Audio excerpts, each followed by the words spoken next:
कहानी की शुरुआत एक पुराने औद्योगिक गोदाम से होती है, जहां बेला नाम की एक प्यारी पिटबुल अपने कुछ छोटे पिल्लों के साथ रहती है। उसी गोदाम में कुछ बिल्लियां और उनके बच्चे भी रहते हैं। बेला और बिल्लियों के बीच एक अनूठी मित्रता है, लेकिन उनके सुरक्षित ठिकाने पर संकट तब आता है जब शहर के पशु नियंत्रण अधिकारी गोदाम पर छापा मारते हैं। वे बेला, उसके पिल्लों और बिल्लियों को पकड़कर ले जाते हैं। हालांकि भाग्यवश बेला का एक छोटा पिल्ला गोदाम में ही छूट जाता है। वह अपनी मां को दूर जाते हुए देखता है। गोदाम में रहने वाली एक मां बिल्ली इस छोटे पिल्ले को अपने बच्चों के साथ पालना शुरू कर देती है और इस तरह पिल्ले की नई मां बिल्ली बन जाती है। कई हफ्तों बाद गोदाम में एक लड़का लूकस और उसकी दोस्त ओलिविया आते हैं।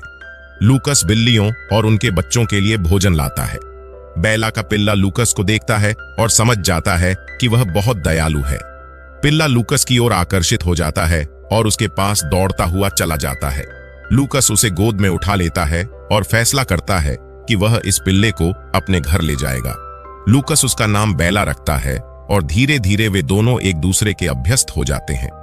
बेला को सबसे ज्यादा नफरत तब होती है जब लूकस काम पर जाता है, क्योंकि वह हमेशा उसके आसपास रहना चाहती है।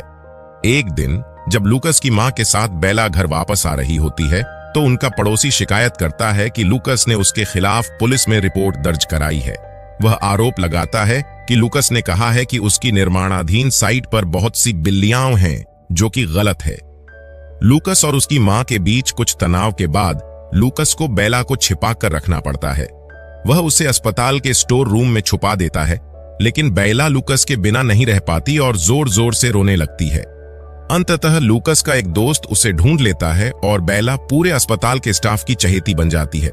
इसके बाद बेला हर दिन लूकस के साथ अस्पताल जाने लगती है।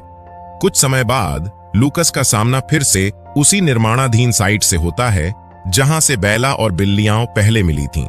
लूकस और उसकी दोस्त ओलिविया उस साइट का वीडियो बनाते हैं, जिससे पड़ोसी का निर्माण परमिट रद्द हो जाता है।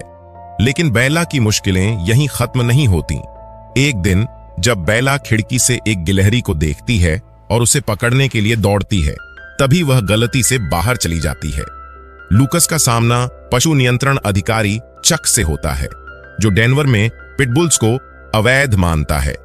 चक बेला को पकड़ लेता है और लूकस से कहता है कि अगर उसने बेला को फिर से बाहर देखा तो वह उसे हमेशा के लिए पकड़ लेगा। लूकस को मजबूर होकर बेला को अपने दोस्त के रिश्तेदारों के पास भेजना पड़ता है, जो 400 मील दूर रहते हैं। बेला को नया घर पसंद नहीं आता और वह लूकस को बहुत याद करती है। जब उसे पता चलता है कि लूकस उसे लेने आ रहा है, तो वह अपने नए घर से भाग जाती है और लूकस के पास वापस जाने का लंबा सफर तय करती है। इस दौरान बेला जंगल में एक कूगर के बच्चे की देखभाल करती है, उसे खाना खिलाती है और उससे दोस्ती कर लेती है। बेला और कूगर के बीच एक खास रिश्ता बनता है, लेकिन अंततः बेला अपने असली घर लौटने के लिए कूगर को छोड़ देती है। डेनवर पहुंचने पर बेला घायल हो जाती है, लेकिन फिर भी वह हार नहीं मानती। आखिरकार वह लूकस के पुराने घर पहुंच जाती है, लेकिन वह घर अब खाली होता है। बेला बहुत थकी होती है और वहीं गिर जाती है। ठीक उसी समय उसकी पुरानी बिल्ली मां आ जाती है और दोनों एक दूसरे को देखकर बहुत खुश होते हैं। लेकिन एनिमल कंट्रोल का अधिकारी चक फिर से आ जाता है। बेला किसी तरह से हॉस्पिटल पहुंच जाती है, जहां लूकस काम करता है। वहां उसकी मुलाकात लूकस और उसके दोस्तों से होती है। लूकस उसे देखकर बहुत खुश होता है। अंततः जब चक बेला को पकड़ने की कोशिश करता है, तो लूकस उसे बताता है कि उनका अस्पताल डेनवर के कानूनों के तहत नहीं आता, बल्कि वह केंद्रीय सरकार के अधिकार क्षेत्र में है। इससे चक बेला को नहीं पकड़ सकता और सीनियर पुलिस ऑफिसर उसे फील्ड से हटा देता है।